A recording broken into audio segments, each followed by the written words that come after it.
بہت سے دوستوں کا یہ سوال ہے کہ مطالعہ تو کرتے ہیں پر کچھ یاد نہیں رہتا، تو پھر مطالعے کا کیا فائدہ؟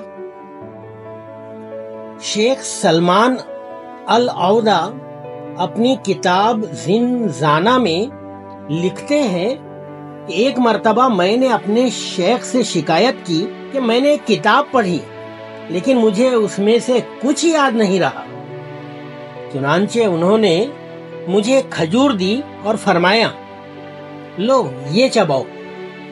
پھر مجھ سے پوچھا، کیا اب تم بڑے ہو گئے ہو؟ میں نے کہا نہیں۔ فرمایا، لیکن یہ کھجور تمہارے جسم میں گھل مل گئی۔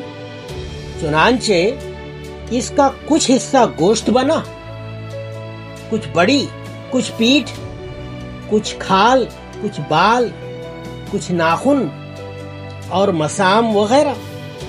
تب میں نے جانا کہ جو کتاب میں پڑھتا ہوں وہ تقسیم ہو جاتی ہے، چنانچہ اس کا کچھ حصہ میری لغت مضبوط کرتا ہے، کچھ میرا علم بڑھاتا ہے، کچھ میرا اخلاق سنوارتا ہے، کچھ میرے لکھنے بولنے کے اسلوب کو ترقی دیتا ہے، اگرچہ کہ میں اس کو محسوس نہیں کر پاتا۔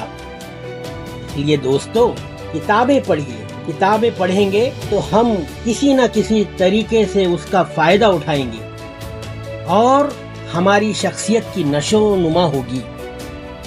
آؤ دوستو، کچھ پڑھیں۔